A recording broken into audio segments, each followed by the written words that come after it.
Are you looking for a deep dive on this year's crop of rookie QBs? Do you want to get ahead of your league mates understanding which quarterbacks to target in this year's rookie drafts? Stick around as we dive into the strengths, weaknesses, and the fantasy outlooks of the big six quarterbacks of this year's draft class.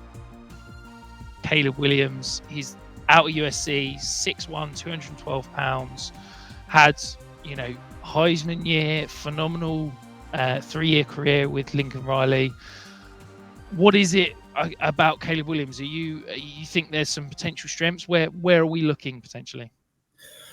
So he's definitely my QB1, and I have him alone in this class. I think he's a very exciting prospect. I don't have him as high as I had Lawrence, but I wouldn't have him far off. I think he's got a great throwing motion, a tight throwing motion, a bit of a wobbly spiral, I noticed, but not too bad. And Peyton Manning had one of those, so we can let him off for that. I was very impressed with how he was able to lay a ball over a defender, loft the pass over the top of over zones and things. I thought that was elite. Very good arm strength. I think in that offense, and I'll come to the offense in a minute. I think in that offense, I didn't really see him zing it too often, but you could see that the arm strength was there. I mean, he's an exceptional playmaker, and he spent a lot of time making stuff up out of stuff that wasn't there. Now I'll get to the offense. I just thought it was chaos at times when I was watching it.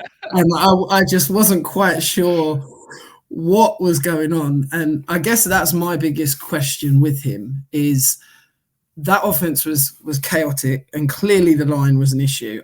I'd be amazed if, I don't know if they've got any seniors on their line this year or whatever, but I'd be amazed if any of those guys played in the NFL, because I mean the Oregon game in particular, out the ones I looked at, it felt like at times he was receiving the snap and there were guys there, like it did.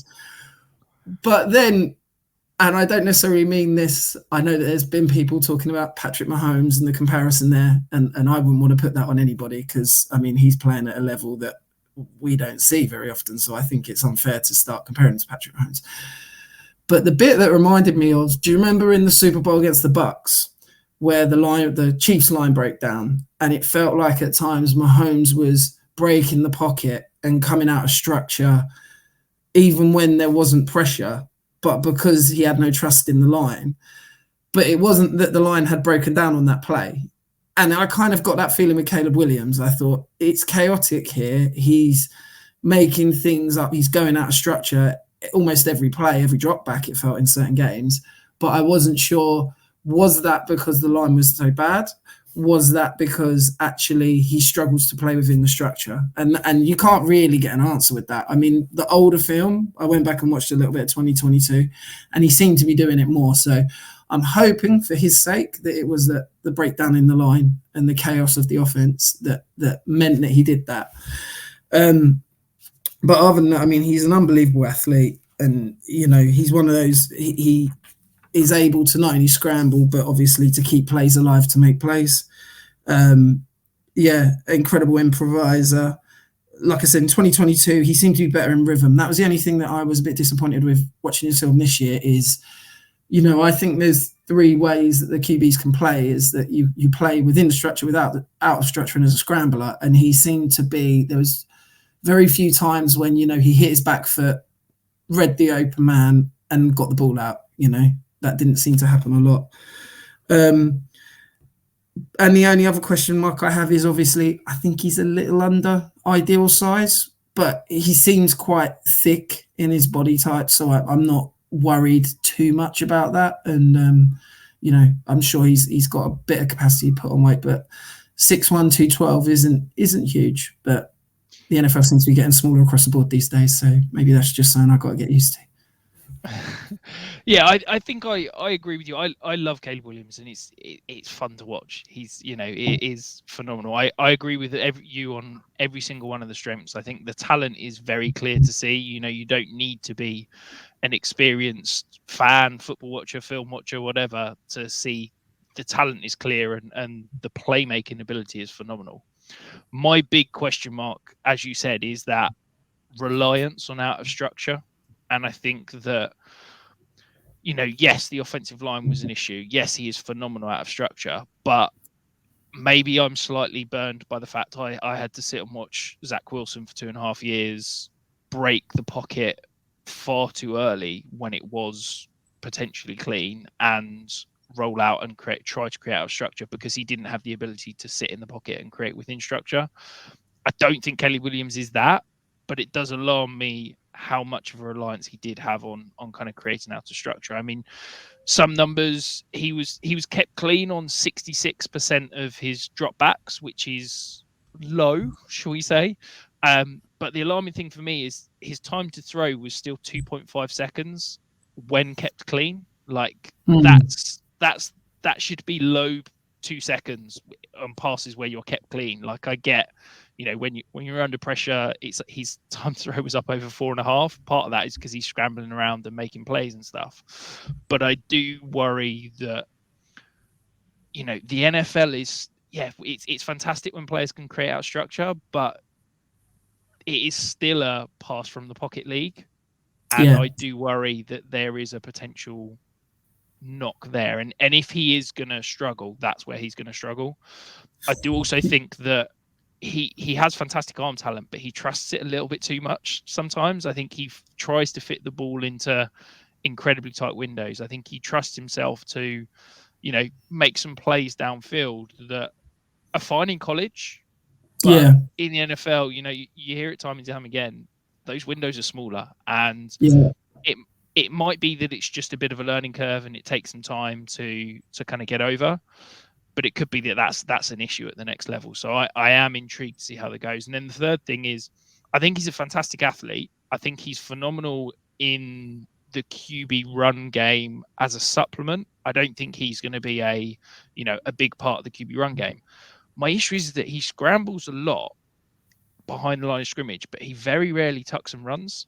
Like if you look at the stats, there's not a huge amount of scramble yards that he's picking up. And I do wonder if he's kind of leaving a little bit of meat on the bone there. I think it's fantastic, a quarterback looking to get out the pocket, create and use his arm. But I think there's times where he could tuck it and run.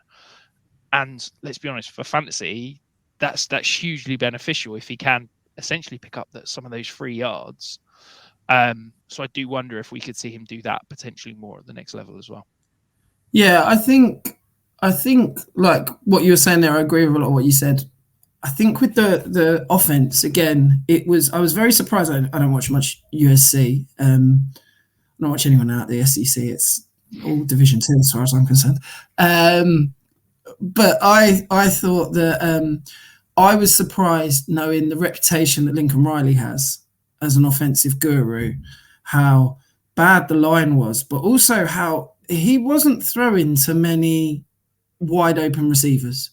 You think of college, usually there's ways that these guys can scheme open some guys and you can get some easy throws in there. And it felt like every time I was watching it, he was having to try and fit a ball into a fairly tight window. And I agree with you. It's going to be the same in the NFL, it is. But I felt like, I think that the talent is there. And I think if you look at some of the older film, I think it's more evident. I don't know what's quite gone on with USC this year. It felt all a bit scrambled, stuff hasn't gone on. I'm sure there'll be a really good book written in 5 years' time about it all. But I mean, I think that he's not a flawless prospect. Like I said, I don't think I was impressed with him as I was with Lawrence, but I think for me, he's still the clear QB1 in this. And I think in the end, actual NFL draft, I think he's, I think the Bears will definitely be taking him. I can't see anyone else that they would consider. And I think in any kind of Superflex league, if you got the number one, I think you've got to be going and getting him, definitely. Yeah, absolutely. I think I toyed with it and did a lot of kind of deep dives and looked at potential breakdowns and options of return on investment of wide receiver and quarterback, but it still comes down to it. I think quarterback is king in Superflex leagues, and it would require something drastic happening on draft day for Caleb Williams not to be the 101 for me in all of those formats. I think as well, the other thing you've got to look at as well, if he is the number one and he does go to the Bears, it's not the usual situation that actually that isn't the worst team in the league. And there's actually a lot of things in place. They're not that far away as an offense, I don't think. I think a better scheme, a couple of pieces, which obviously they might be able to get one with the ninth pick as well. I think that's, and I know definitely you're one of those guys that doesn't, just draft on the talent, don't get too drawn in on the landing spot, all that kind of stuff. But I do think that, as we will come to with probably some of the other guys, that there are other situations that you can end up in where I would fear that these guys, if they're chucked into the normal high draft pick where they're expected to do a lot, it might be too much. Where I think if he does go number one overall, it's also kind of unusual in that I think he's ending up in a better spot than a lot of the other higher picks might end up in, if that makes sense. Yeah, no, 100%. I mean, let's be honest. The Bears need to make the playoffs this year, which sounds ridiculous for the team drafting 101, but Eberflus, I don't think, has a job if they don't make the playoffs. And I think that, yes, they've got a superstar receiver. I think they're probably going to add at least another receiving weapon, whether that be at 9 or in free agency. There's some pieces on the offensive line. They've got a tackle they can build around. And I'm a lot higher on Khalil Herbert than a lot of players, but I think that running game is there as well. And I think that, Cole Kmet is a competent, above average tight end, quite frankly. And this offense is probably about as good as you could hope for a team picking 101. And yeah, it's a really good landing spot. And I think Caleb Williams is going to be expected to and need to produce from week one, because I think if the Bears don't make a playoff push this year, I think it could be, a new head coach potentially moving in.